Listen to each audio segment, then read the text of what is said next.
bonjour à tous. Un plaisir de pouvoir se retrouver dimanche après dimanche. Et franchement, je suis fier des tabernaclais, parce que la neige n'arrête pas les tabernaclais et les courses n'arrêtent pas les tabernaclais. Je présume que certains ont même couru ce matin, j'ai vu certains actifs. En tout cas, bienvenue à chacun. Et nous continuons donc notre série. Alors, je ne sais pas si vous avez déjà vu ce film, ou je pense que vous en avez au moins déjà entendu parler. Oh, c'est pas le bon, c'est celui de la semaine dernière, Samaïli.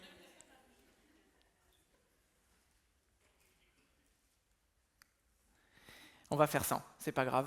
Je vais récupérer ma Bible, s'il te plaît, ma chère femme. On va faire à l'ancienne. Je ne sais pas si vous avez déjà entendu parler de ce film Le Parrain, réalisé en 1972 par le grand réalisateur Francis Ford Coppola, un chef-d'œuvre cinématographique qui a été nominé 11 fois aux Oscars. Et je dois dire que la première fois que j'ai vu ce film, j'ai vraiment été surpris. Surpris parce que, en fait, au début du film, tout commence avec un cadre bien posé. Ça commence dans un mariage, je ne sais pas pour ceux qui s'en souviennent, il y a le titre, le parrain, il y a la musique, toute l'atmosphère des familles italiennes mafieuses des années 70. Et l'acteur principal, Marlon Brando, incarne le parrain, le chef de famille, avec les deux boules ici, là, bien charismatique. Et on s'attend très rapidement que le film, les scènes suivantes, soient centrées sur ce personnage principal, avec des batailles, des jeux de pouvoir de famille. Et puis quelque chose d'étonnant se produit.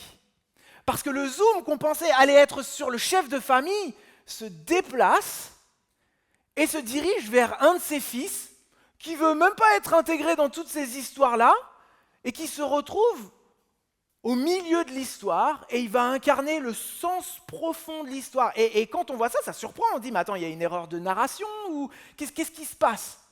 Mais au fur et à mesure, on se rend compte que c'est là que tout se joue, en fait, et qu'il y a quelque chose à comprendre dans le message du film. Eh bien, c'est un petit peu la même impression que moi j'ai quand j'arrive au chapitre 2 du livre de Josué. Vous savez, jusqu'ici, depuis 2 dimanches maintenant, nous avons commencé cette série sur le livre de Josué, que nous avons intitulé « Les clés du courage ». Et jusqu'ici, le cadre a été clairement posé. Dieu a parlé. Il promet la victoire. Il assure sa présence. Il dit à Josué, tu vas gagner. Et donc il lui demande d'être fort, il lui demande d'être courageux, il lui demande d'être déterminé. Tout semble prêt pour passer à l'offensive.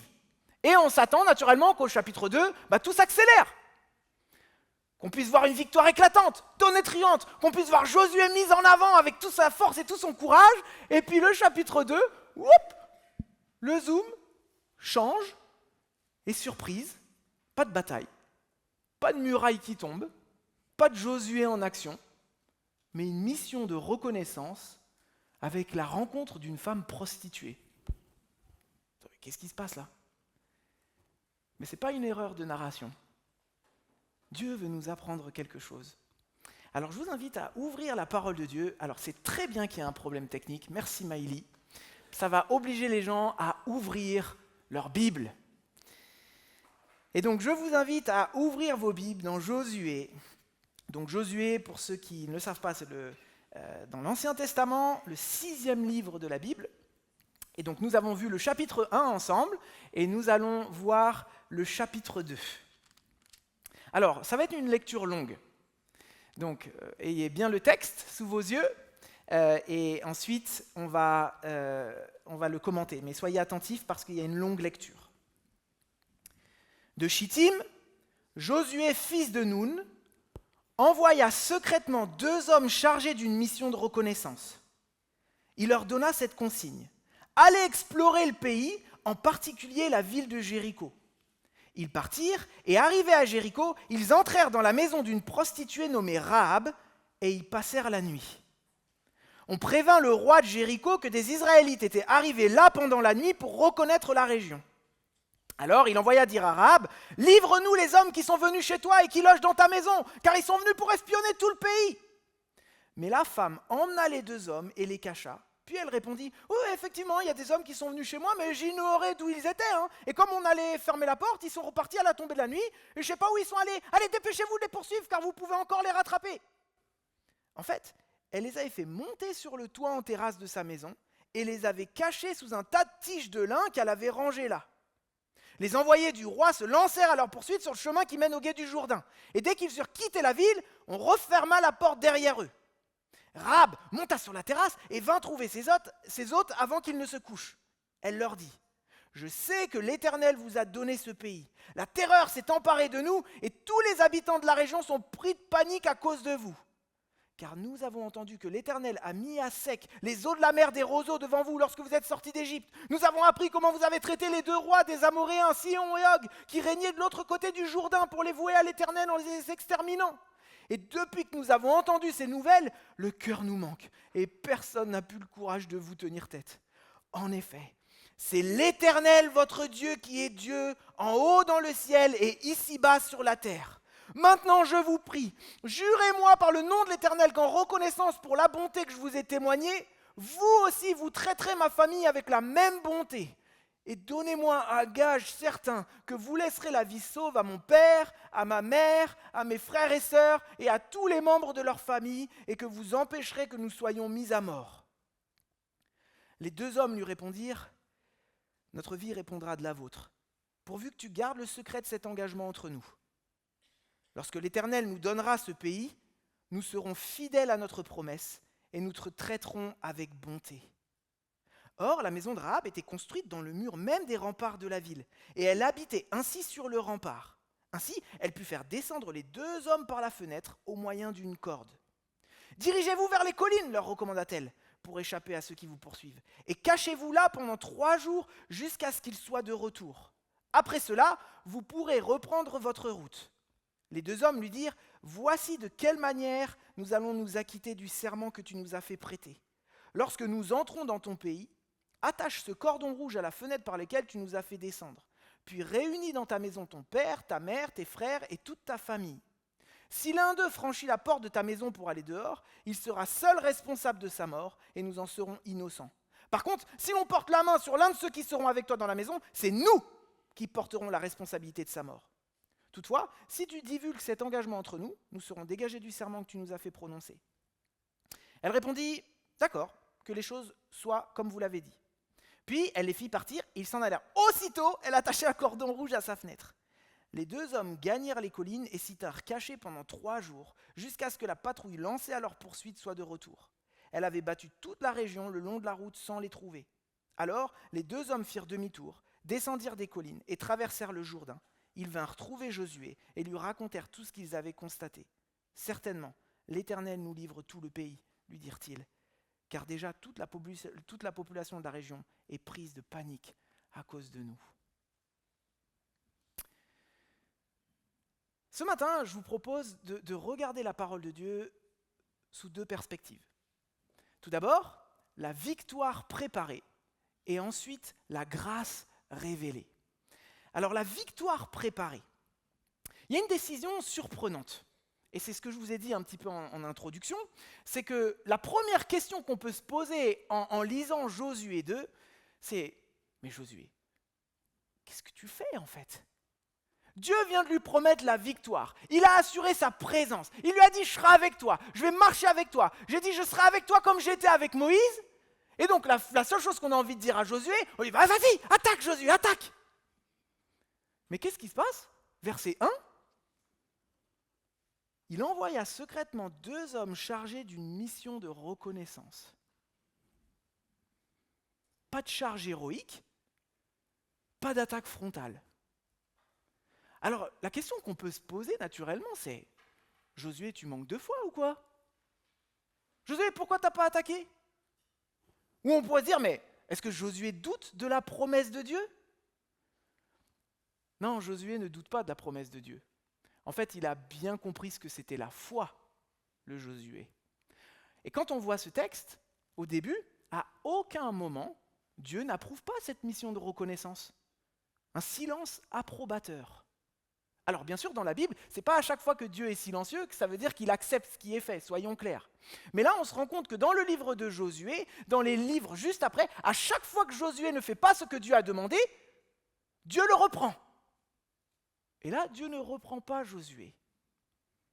Il semble approuver. Alors qu'est-ce que ça nous apprend ? Quelle leçon peut-on tirer de ce premier verset du chapitre 2 ? Je crois que la leçon principale que nous devons tous retenir, c'est que utiliser son intelligence n'est pas un manque de foi. La Bible ne valorise jamais l'imprudence. La Bible ne valorise jamais la précipitation. La Bible ne valorise jamais la spiritualité naïve et irréfléchie. Josué n'est pas en train de remettre en cause la promesse de Dieu, il y croit fermement, mais il utilise son intelligence pour entrer dans les plans de Dieu. Il agit en accord avec elle, avec toutes les capacités que Dieu lui a données. Ce n'est pas parce qu'il ne croyait pas que la victoire n'était pas promise, et ce n'est pas parce que la victoire est promise qu'il n'y a pas de place pour la stratégie. Soyez attentifs. La foi ne consiste pas à éteindre notre cerveau, mais à l'utiliser sous la direction de Dieu. Et souvent, il y a un passage dans la Bible qui est mal compris dans Proverbes, qui dit « Ne te repose pas sur ton intelligence ». Oui, ce que Dieu nous demande de faire, c'est ne pas nous reposer sur nos capacités, sur notre intelligence. Mais il ne nous dit pas de ne pas l'utiliser. Il nous dit de l'utiliser sous sa direction. Et ça fait toute la différence. Il y a un grand théologien anglais qui le dit d'une merveilleuse façon, qui s'appelle John Stott, et il dit ceci. Si nous n'utilisons pas, si nous n'utilisons pas la faculté, franchement, Miley, chapeau, parce que c'est pas facile de rattraper en cours de route, et donc franchement, un grand félicitations à Miley. Si nous n'utilisons pas la faculté de réfléchir que Dieu nous a donnée, nous nous condamnons à une superficialité spirituelle et nous nous coupons d'une grande part des richesses de la grâce de Dieu.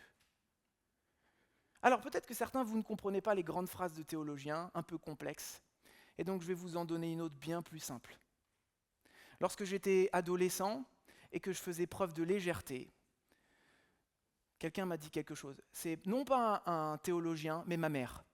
Et ma mère, elle est beaucoup plus pragmatique et terre à terre, et elle a dit « Benjamin, Dieu t'a donné une tête pour que tu l'utilises. » Alors vous pouvez imaginer ma réaction d'adolescent, mais c'est exactement ça. Si Dieu nous a donné une tête et un cerveau, c'est pour que nous puissions l'utiliser. Et pas se mettre en mode off ou en mode trans dès qu'on parle de foi, ça n'a aucun sens. La promesse de Dieu n'annule pas notre responsabilité, elle la fonde. Alors, à quoi ça ressemble dans notre vie quotidienne ? Demain, en quoi ça va nous servir ? Qu'est-ce que Dieu nous promet ? Alors Dieu promet de nous pourvoir à nos besoins. Mais ce n'est pas parce que Dieu promet de nous pourvoir à nos besoins que ça nous empêche de faire un budget et de bien gérer nos ressources. En fait, c'est un devoir de le faire. Dieu promet de nous diriger, de nous conduire, mais ça n'empêche pas de bien réfléchir avant une décision importante et de prendre conseil auprès de certaines personnes. Dieu nous promet la protection, mais ça n'empêche pas d'attacher la ceinture dans la voiture. Nous avons un devoir d'utiliser notre tête parce que Dieu nous en a donné une. Et ce n'est pas un manque de foi de faire preuve de réflexion et parfois de prudence, c'est de la sagesse et Dieu attend cela de nous. Alors peut-être que ce matin, Dieu t'a donné une promesse personnelle. Peut-être que Dieu t'a donné une direction claire pour ta vie. Peut-être que tu as eu un appel clair dans ta vie. Alors la question n'est pas seulement est-ce que j'y crois ? La question est aussi comment vais-je agir avec sagesse ? Qu'est-ce que je vais mettre en place en fait pour aller dans les plans de Dieu ? Et c'est une question qu'on doit se poser individuellement, mais aussi en tant qu'Église. Et c'est pour ça qu'il est important d'être membre d'une communauté. On a une mission collective et on doit réfléchir comment on va atteindre ensemble la mission que Dieu nous a donnée. Et finalement, dès le début, Josué nous montre quelque chose de déterminant. Qu'est-ce qu'une foi mature ? Une foi mature, c'est une foi qui croit pleinement aux promesses de Dieu, mais en même temps, un appel à la réflexion et à avancer dans les promesses de Dieu. Mais ce chapitre ne s'attarde pas sur la stratégie. alors je ne veux pas trop y passer de temps. En fait, très vite, le passage nous détourne de cette mission de reconnaissance et nous amène à une rencontre. Et une rencontre surprenante. La victoire est en train de se préparer avec cette mission de reconnaissance, mais la grâce, elle, est en train de se révéler. La rencontre qui se fait ici est avec une femme, une prostituée, nommée Rahab. Et on le voit directement dans le verset 1. La rencontre avec une prostituée et la réaction de cette prostituée, me semble-t-il, nous pose deux questions délicates sur l'action de Dieu. Et j'aimerais pouvoir la traiter avant d'aller de l'avant. La première question qu'on peut se poser, honnêtement, c'est qu'est-ce qu'ils font dans une maison de prostituées, les espions ? On leur donne une mission, et eux, ils font quoi ? On va prendre un petit peu de bon temps. Ils sont trompés d'adresse. Ils ont raté l'objectif. Qu'est-ce qui se passe en fait ? Et c'est une question légitime qu'on peut se poser quand on lit le texte. Mais là, encore une fois, il ne faut pas oublier que le texte a été écrit dans un contexte bien précis, il y a beaucoup d'années, et qu'il faut comprendre le contexte culturel. Et là, dans ces cas-là, on fait appel à la littérature extra-biblique, à ce que les historiens disaient, et beaucoup d'historiens juifs, et notamment un des plus éminents, Flavius Joseph, au 1er siècle, qualifie Rahab non pas seulement de prostituée, mais aussi d'aubergiste. En fait, ce qu'il faut savoir, c'est que dans le contexte du Moyen-Orient ancien, une grande partie des prostituées tenaient aussi des auberges. Et donc, en fait, il est très fort probable qu'ils disent simplement prostituée parce que c'est une évidence qu'elle tenait une auberge, qu'elle tenait cette auberge sur la muraille. Et donc, il y a fort à penser qu'en fait, eux, ils sont passés par cette maison-là parce que ça recevait seulement les voyageurs. Et en réfléchissant, on se rend compte, mais en fait, c'est quand même stratégique ce qu'ils ont fait. Ah bah oui, c'était des espions. Tout simplement, c'était la meilleure façon de passer inaperçu. Passer dans un endroit où on ne les attendrait pas. La deuxième chose, c'est que dans les auberges avec les prostituées, c'est souvent là où ça papote. Et donc on sait ce qui se passe dans la ville, et c'est exactement ce qu'ils étaient venus chercher. Et troisièmement, on le voit dans le verset 15, la maison de Rahab, c'était quand même un emplacement assez stratégique, c'était sur la muraille, donc s'il y a besoin de filer, on file rapidement. Donc on comprend pourquoi ils sont allés chez Rahab, sûrement pas pour passer des temps intimes, mais pour accomplir la mission. Mais il reste une autre question délicate, parce qu'on se rend compte que leur mission, elle devient critique, parce que dans le verset 2 et 3, le roi de Jéricho, il comprend qu'il y a des espions chez lui, donc ils sont vus, il envoie quelqu'un pour les arrêter, et là, Rahab, on attend qu'elle les dénonce, mais elle intervient et elle les sauve. Mais elle les sauve comment ? Avec un mensonge. Et Dieu accepte cela et fait avec le mensonge de Rahab. Et là, il y a une autre question délicate. Est-ce que la Bible se contredit ? Parce qu'il est interdit de mentir. Est-ce que Dieu accepte le mensonge ? Donc ça veut dire qu'on peut faire et finalement Dieu il va s'adapter à nos péchés ? Alors là, je pense qu'il faut pouvoir affronter cette question-là avec 4 points très brefs. La première chose, c'est que Dieu aurait pu tout autant agir avec la vérité. Soyons clairs, Dieu est capable de tout. Et on le voit dans une situation assez similaire, pour ceux qui sont habitués à la Bible, avec Sodome et Gomorrhe, où il y a des étrangers qui sont des anges qui arrivent chez Lot, le neveu d'Abraham, et il agit de façon spectaculaire pour sauver les 2 étrangers. Donc Dieu est capable de le faire, il aurait pu agir avec la vérité. Mais il faut qu'on soit néanmoins nuancé et qu'on soit prudent sur le mensonge de Rahab. Pour le deuxième point, en fait déjà, il faut reconnaître que Rahab avait une foi naissante. Elle ne connaissait pas encore vraiment Dieu. Elle ne connaissait pas que Dieu, le Dieu d'Israël, pouvait agir tout autant en restant intègre et obéissant. Donc il faut faire preuve de patience envers une jeune qui démarre la foi, n'est-ce pas ? Mais le troisième point, j'ai dit il y en a 4, je pense que le dilemme mensonge-vérité n'était pas le plus grand pour Rahab. En fait, il y a une loi culturelle qui peut être assez surprenante pour nous, les Occidentaux, qui était pratiquée de façon obligatoire dans le Moyen-Orient, mais qui est encore très pratiquée aujourd'hui dans les pays comme Afghanistan, Ouzbékistan, Tadjikistan, tous les pays qui finissent en stan. C'est la loi culturelle de l'hospitalité. Et cette loi culturelle très forte veut que l'on protège par tous les moyens voir sa propre vie ce que l'on accueille. Et donc en fait, le dilemme qu'avait Rahab, ce n'était pas seulement mensonge et vérité, si ce dilemme il y a eu, en fait en disant la vérité, elle craignait ne pas pouvoir respecter cette loi de l'hospitalité aussi. Et là on se rend compte qu'il y a un impact culturel. Et ensuite, quatrièmement, et dernier à mon avis, argument qui tient la route, c'est qu'il s'agit quand même d'un mensonge qui a pour but le salut de 2 vies. À aucun moment, elle ment pour son propre intérêt. À aucun moment, elle ment pour manipuler. Et on voit qu'à d'autres moments dans la Bible, il semble que la Bible ne condamne pas automatiquement cela. Je ne sais pas si vous vous rappelez notamment des sages-femmes dans Exode chapitre 1 qui vont mentir pour sauver les petits bébés hébreux. Et Dieu, il est marqué, Dieu leur fit du bien. Et donc on se rend compte que Dieu met en avant l'intention du cœur. Et quand j'ai lu cette histoire, moi j'ai tout de suite pensé à Anne Frank. Je ne sais pas si ça s'étudie encore à l'école, en tout cas à mon époque au collège, on étudiait les lettres d'Anne Frank. Anne Frank et toute sa famille étaient une famille juive durant la Deuxième Guerre mondiale qui était cachée dans une maison pour échapper aux nazis et pour ne pas rentrer dans les camps de concentration ou dans les chambres à gaz. Et ils se cachaient.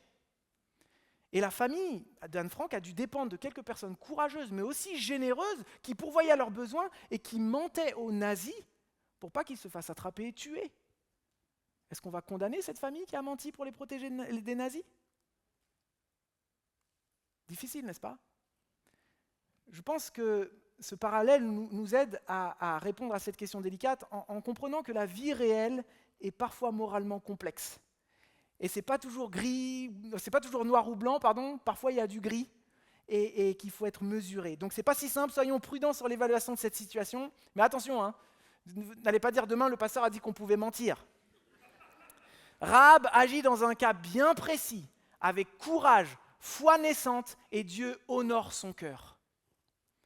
Et là, on ferme la parenthèse des questions délicates, parce que ce que je veux vous montrer pour terminer, c'est le courage de Rahab. Son courage, en fait, va nous aider à comprendre le plan de Dieu pour nous aujourd'hui. Et c'est un courage dont nous avons tous besoin, que vous soyez chrétien ou que vous ne soyez pas chrétien. Comme je l'ai expliqué la semaine dernière, et on va le réexpliquer régulièrement, nous les prédicateurs, durant cette série de Josué, l'histoire de la conquête de la terre promise, l'histoire du peuple d'Israël, ce n'est pas seulement un récit ancien réservé au peuple d'Israël, et pour nous les chrétiens, ça ne nous sert à rien. Non, non. C'est une histoire qui fait partie d'un récit bien plus grand, le récit de la Bible, qui raconte comment Dieu sauve l'humanité. La mission de Josué, en fait, nous sert comme une sorte de prototype de ce que nous vivons, nous, en tant que chrétiens.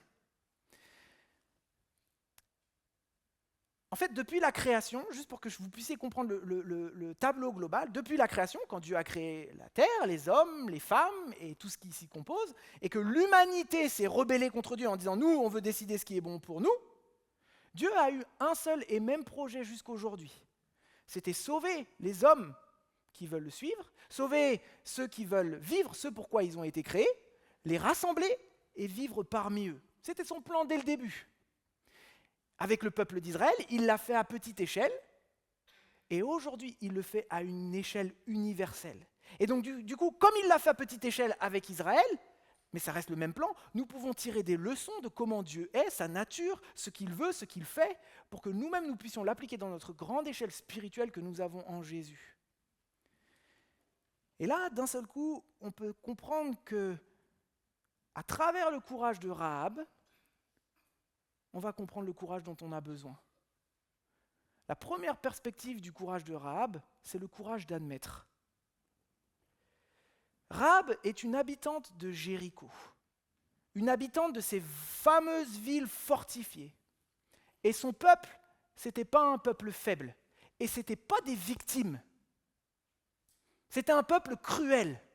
Et ça, on va le découvrir le dimanche 1er février pour comprendre pourquoi Dieu a donné un jugement sur ces peuples-là. Mais c'était des peuples violents, des peuples agressifs, cruels, avec des guerriers redoutables. Et ce sont précisément pour ces raisons que 40 ans plus tôt, le peuple d'Israël a dit « Non, non, nous, on n'y va pas. Ils sont trop forts. » Il y a juste 40 ans qui s'est passé. Ce sont les mêmes guerriers redoutables. Et pourtant, Rahab déclare ça au verset 11. Depuis que nous avons entendu ces nouvelles, ce qui est très intéressant, petit aparté pour ceux qui connaissent un peu mieux, ce que cite Rahab, c'est des épisodes 40 ans plus tôt. Hein. Donc ça veut dire que finalement, s'ils avaient fait confiance à Dieu, ils étaient déjà terrorisés, les peuples. Le cœur nous manque et personne n'a plus le courage de vous tenir tête. Mais la différence avec tous les autres, Rahab va tirer une conclusion que certains n'ont pas conclue, c'est qu'en effet, c'est l'Éternel votre Dieu qui est Dieu, en haut dans le ciel et ici-bas sur la terre. Il faut du courage pour admettre la réalité. Il faut du courage pour reconnaître que Dieu est Dieu. Il faut avoir encore plus de courage pour admettre que l'on est du mauvais côté. Il faut qu'on prenne conscience que nous avons tous en nous un mécanisme de défense pour qu'il est très difficile de dire qu'on a tort. Je suis sûr que ça ne vous est jamais arrivé ce que je vais dire. Lorsque vous discutez avec votre époux, votre épouse, vos amis au boulot, et que vous êtes dans une discussion, et que vous vous rendez compte que vous avez eu tort sur un sujet sur lequel vous êtes bien engagé. Et plutôt que de dire « Ah, j'ai eu tort, c'est vrai », on va utiliser d'autres phrases. « Oui, mais… » Ouais, mais tu comprends, c'est pas exactement ce que j'ai voulu dire. Alors que finalement, on pourrait dire tout de suite j'ai tort. Mais il y a quelque chose en nous qui nous pousse à refuser de dire qu'on a tort. Mais ça, on parle juste de petites choses. Rahab, rendez-vous compte qu'on ne parle pas d'une petite erreur. Là, on parle de toute sa culture. On parle de toute son éducation religieuse avec l'adoration des idoles et des choses cruelles qui sont faites devant les idoles. On parle de la façon dont ses parents l'ont éduquée, tout ce qu'elle a vécu en fait. Elle admet qu'elle a eu tort. Toute son histoire est remise en cause. Ce qu'elle dit, c'est pas Dieu qui se trompe, c'est moi et c'est nous. Rahab, en fait, a eu le courage de réaliser que le jugement qui arrive sur les peuples dont elle fait partie, il est certain et qu'elle fait partie de ceux qui vont être jugés. Ce que Rahab fait, ce n'est pas juste un acte de lucidité, ce n'est pas juste une bonne analyse de la situation, c'est une démarche de foi. Parce qu'avant même que des murailles ne tombent, avant même qu'Israël ait traversé le Jourdain, avant même qu'Israël soit devant la ville, elle reconnaît quelque chose de fondamental. Le vrai Dieu, celui qui a tout créé, ce n'est pas celui que je sers. Et ça signifie que je ne suis pas du bon côté. Ce Dieu-là, il est souverain et je ne peux pas continuer comme avant. Et ça, les amis, c'est l'évangile. C'est l'évangile avant l'heure. C'est la bonne nouvelle de Jésus que nous vivons aujourd'hui. Parce que la première démarche de la foi chrétienne, c'est pas d'avoir toutes les connaissances, c'est pas d'être plus religieux, c'est pas d'aller tous les dimanches à l'église. La première démarche de la foi chrétienne, c'est le courage d'admettre. Avant la foi joyeuse, avant la paix que nous recevons, avant la grâce reçue, il y a toujours ce moment difficile mais indispensable. Et si vous dites chrétien et vous n'avez jamais eu ce moment, c'est que sûrement vous n'êtes pas chrétien. C'est de dire qu'il y a un problème en moi. Il y a un problème en moi. Et Jésus dit exactement la même chose quand il commence son ministère public, son travail public. À partir de ce moment, Jésus commence à prêcher en public. Changez, car le royaume des cieux est proche. Le royaume d'Israël allait tomber sur Jéricho, le royaume des cieux va tomber sur la terre. Avec Jésus à sa tête. Changer. Changer, ça veut dire quoi? On suivait la mauvaise direction, maintenant on prend la bonne direction. Dans d'autres versions, on parle de se repentir. C'est littéralement changer de direction. Mais il faut reconnaître que nous n'étions pas dans la bonne direction et que naturellement, nous ne prenons pas la direction de faire la volonté de Dieu, mais notre propre désir, notre chair. Et attention, soyons clairs, Jésus ne sauve jamais quelqu'un qui dit « tout va bien ». Jésus sauve ceux qui reconnaissent qu'ils ont un problème, comme Rahab. Je ne suis pas du bon côté. La Bible nous dit que quand Jésus reviendra comme juge, il ne sauvera pas ceux qui se disent parfaits ou ceux qui pensent vivre une bonne vie, mais il sauvera ceux qui, comme Rahab, ont eu le courage d'admettre qu'ils ne vivaient pas selon la volonté de Dieu et qu'ils avaient besoin d'être sauvés. Et ça, c'est la deuxième facette du courage de Rahab, c'est le courage de demander. Alors j'ai hésité, j'aurais pu mettre aussi le courage de saisir le salut, mais j'ai préféré mettre le courage de demander à être sauvé. Parce qu'en fait, Rahab a compris quelque chose de fondamental. Oui, le jugement arrive, oui, Dieu va livrer ma ville. Oui, l'Éternel est Dieu au ciel et sur la terre. Mais face à cette réalité, elle pourrait toujours discuter, négocier ou fuir, ou trouver une troisième foi. Mais ce qu'elle dit au verset 12, grosso modo, c'est « Sauvez-moi au nom de votre Dieu, moi et ma famille ! Sauvez-moi !» Rahab a compris quelque chose, c'est qu'admettre la vérité, ça ne suffisait pas. Il fallait une intervention extérieure, et elle ne pouvait pas se sauver elle-même. Et c'est là que son courage devient visible, me semble-t-il, parce que toute la ville savait ce qui allait se passer. Il tremblait, c'est ce que les rumeurs de l'auberge disaient. Mais elle demande explicitement à être sauvée. Les autres, ils étaient conscients, mais ils ont sans doute pensé « on va se défendre. On est quand même des vigoureux, nous, on est des robustes. On va tenir bon, on va trouver une solution. » Et on le voit, puisque le roi envoie les espions pour les tuer. Ils auraient pu très bien discuter ou faire le petit drapeau blanc, on ne peut plus. Mais ils ne le font pas. Pourquoi ? L'orgueil. La fierté. On va se sauver nous-mêmes. C'est exactement ce que nous rencontrons aujourd'hui. On l'entend. « je vais gérer. J'ai pas besoin de Dieu. J'ai pas besoin que tu me sauves. Puis j'ai pas besoin de toi. J'ai pas besoin d'un Dieu, en fait. » Combien de fois j'ai entendu ces 4 phrases ? « je négocierai avec Dieu, s'il existe vraiment, je lui rappellerai quelques bonnes œuvres. » Je lui dirais qu'une fois j'ai prié et puis il ne m'a jamais répondu, donc je ne peux pas savoir s'il existe. Je lui dirais que de toute façon cette histoire je la trouvais trop cruelle, son fils qui est mort et puis un jugement. Comment on peut être sûr ? Certains de Jéricho ont fait comme si le jugement n'allait pas arriver. Je lui dirais aussi qu'il y a eu tellement de religions que je ne savais pas lequel choisir. Toutes ces raisons, même au même endroit, les amis, c'est une impasse. Parce qu'au fond, elles disent toute la même chose à Dieu. Je ne suis pas d'accord avec toi et je n'ai pas besoin que tu me sauves, je vais y arriver moi-même. Mais lorsqu'on prend conscience de la réalité du jugement à venir et de la souveraineté de Dieu, alors la seule chose qu'on fait, c'est saisir le moyen d'être sauvé. De saisir le salut que Dieu offre. Et c'est ici que la corde rouge prend toute sa valeur, me semble-t-il. Cette corde rouge, c'est un signe concret. Un signe de l'alliance qu'elle a faite avec le peuple de Dieu. Un signe de la promesse. Le signe visible qu'elle va être sauvée. Ce n'est pas parce qu'elle est courageuse qu'elle met ce cordon rouge. Ce n'est pas parce qu'elle a mérité quoi que ce soit. Cette corde la protège parce qu'il y a une promesse. C'est exactement la même chose avec Jésus. La corde rouge, c'est ce qui sépare Rahab du jugement. Notre corde rouge, c'est Jésus. C'est celui qui nous permet d'être sauvés.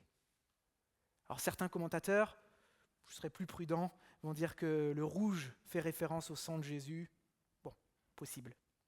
Mais ce qui est certain, c'est que cette corde, ce n'est pas une œuvre à accomplir. C'est une promesse à saisir. Rahab, elle a tout contre elle, cette femme. Elle fait partie d'un peuple païen cruel. Elle a adoré des idoles toute sa vie. C'est une femme. Autant vous dire qu'au Moyen-Orient ancien, les femmes, pas trop écoutées. Et en plus, c'est une prostituée. Une femme de mauvaise vie. Mais elle va être sauvée par Dieu lorsque Jéricho sera attaqué. Seul Rahab et sa famille seront sauvés. Seuls eux seront intégrés au peuple de Dieu. Et moi, je crois vraiment que Dieu fait exprès dans toute la Bible, parce qu'il n'y a pas que Rahab, de nous prendre des exemples de gens avec des passés lourds, avec des origines victimes de racisme ou de rejet, non considérés, pour montrer à quel point il est prêt à pardonner n'importe qui. Celui qui vient saisir le salut qu'il offre sera sauvé. Dieu est plus intéressé par ce que tu vas devenir que ce que tu as été. Ton futur n'a plus à être déterminé par ce que tu as fait. Peu importe ce que tu as fait, peu importe la vie que tu as menée, Dieu te pardonne. Et je sais que certains souffrent avec la culpabilité, en disant, est-ce que Dieu peut vraiment me pardonner ? Oui, il a pardonné Rahab, il peut te pardonner. Il n'y a aucun doute. Et c'est bien pour ça que Dieu donne ces exemples dans la Bible. Viens à Dieu, saisis le salut qu'il t'offre, peu importe la vie que tu as menée, et change de vie, change de direction. La bonté de Dieu et la miséricorde de Dieu dépassent tout ce qu'on peut penser. Mais, faut-il reconnaître que l'on fait fausse route de penser qu'on peut vivre sans lui et déterminer nous-mêmes ce qui est bon et mauvais. Et le troisième et dernier aspect du courage de Rahab, c'est le courage de témoigner. Aussitôt qu'elle comprend qu'elle va être sauvée, elle réalise que cette découverte ne la concerne pas seulement, mais aussi sa famille. C'est très intéressant, elle est très exhaustive, Rahab. Allez, sauve mon père, sauve ma mère, mes frères et sœurs et tous les membres de leur famille. Elle n'oublie personne. Hein. Elle a compris l'urgence. Elle s'empresse d'obtenir une garantie pour leur vie. Mais la promesse, elle est claire. Tous ceux qui se trouveront dans sa maison auront la vie sauve. Encore faut-il qu'ils y entrent. Rahab a reçu l'assurance des espions, mais maintenant commence peut-être la partie la plus difficile. Convaincre sa famille. Cet épisode, il n'est pas marqué dans le texte, mais moi je me suis amusé à imaginer.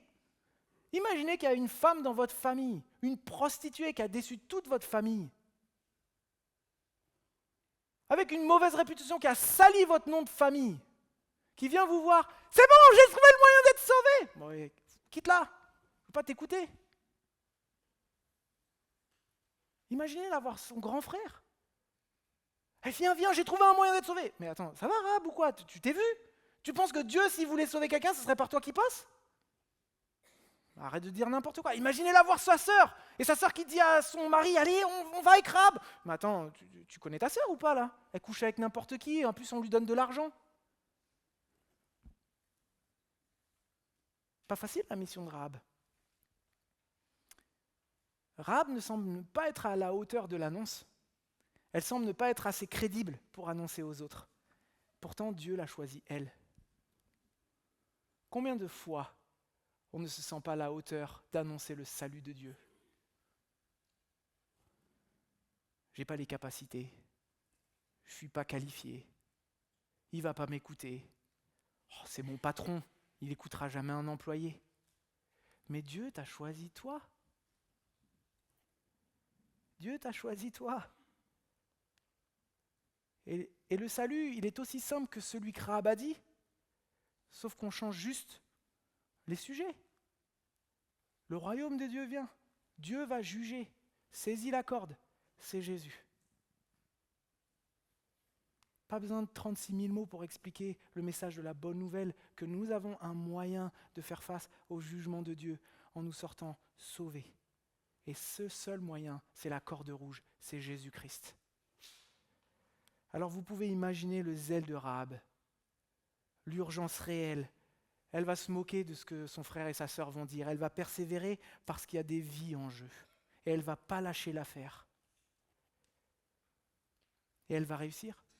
Elle va réussir parce qu'à certains seront sauvés, mais ça on le verra dans 3 dimanches. Mais la question qui se pose naturellement pour nous aujourd'hui, c'est est-ce qu'on vit quelque part cette même réalité dans notre témoignage? Et moi je vais répondre pour moi-même non. Si nous croyons réellement au jugement qui va venir, qui sera beaucoup plus terrible que ce qui va tomber sur les peuples cananéens, sentons-nous cette urgence qui est en nous? Pas une urgence qui nous culpabilise, mais une urgence aimante qui nous appelle à inviter, à parler, à témoigner, à conduire des personnes dans cette maison spirituelle pour qu'ils puissent être sauvés. Dieu nous appelle non pas à convaincre par la force, mais à témoigner avec courage, comme Rahab l'a fait, de celui qui sauve. Alors pour conclure, oui, le livre de Josué, il va avoir des batailles, il va avoir un jugement, il va avoir des récits, des erreurs, ça on va le voir après, mais je crois que Dieu fait exprès dans sa parole de commencer le livre par une histoire qui nous avertit immédiatement. Autant Dieu est le Dieu juge, le Dieu juste, autant il est le Dieu de grâce pour quelqu'un qui le reconnaît. Et Dieu commence par cela pour que nous puissions bien le comprendre, qu'avant le jugement qui vient, il est là et il dit « Saisis la corde, saisis-la !» avant qu'il ne soit trop tard. Avant que les murailles ne tombent, avant que l'épée ne frappe, Dieu sauve une femme, une famille, et il le fait pour que nous comprenions que son cœur n'a jamais changé, depuis la création jusqu'aujourd'hui. Jamais. L'histoire de Rahab est profondément imprégnée de la bonne nouvelle de Jésus, parce qu'elle nous rappelle que Dieu n'est pas venu chercher des gens qui se croient parfaits, mais des gens comme Rahab qui reconnaissent qu'ils ont besoin d'aide. Des hommes et des femmes qui ont le courage de reconnaître qui est Dieu, qui saisissent le salut qu'il offre et qui n'ont pas honte de témoigner autour d'eux. Et ce n'est pas un détail si dans le Nouveau Testament, Rahab, donc plus de 1500 ans après, Rahab est continué d'être citée. Et aujourd'hui, 3500 ans après, on continue à en parler d'elle. Dans Hébreux chapitre 11, on en parle comme une héros de la foi. Vous vous rendez compte, une prostituée. Alors on se rend bien compte qu'on ne parle pas de son passé, mais de la confiance qu'elle a mise à son Dieu pour changer de vie. Et on peut imaginer qu'une fois qu'elle a été intégrée au peuple de Dieu, elle a laissé toutes ses mauvaises activités et elle a essayé d'obéir Dieu de la plus forte, avec son plus grand courage. En Jacques 2, elle est donnée en exemple d'une foi vivante, une foi qui agit, mais plus que tout autre ça, en Matthieu chapitre 1, nous découvrons que c'est une arrière-grand-mère de Jésus, dans la ligne même de notre Sauveur. Et ça nous montre quoi ? Ça nous montre qu'en fait, Rahab, ce n'est pas juste un témoignage gênant, il est au cœur même de la foi. Celui que Dieu pardonne, il te pardonne et il te dit saisis la corde. Dieu ne s'arrête pas à tes fautes. Dieu ne s'arrête pas à ton passé, ni à ton origine. Dieu est capable d'écrire une histoire nouvelle avec ceux qui ont le courage de lui faire confiance. De quel courage as-tu besoin aujourd'hui ? Le courage d'admettre ? Le courage de saisir, de demander ? Ou est-ce que c'est le courage de témoigner ? Si Dieu a pu faire de Rahab une femme sauvée, une femme transformée et même intégrée à la lignée de Jésus, il peut infiniment faire plus avec toi et avec moi, pourvu que nous ayons le courage d'admettre, de demander et de témoigner.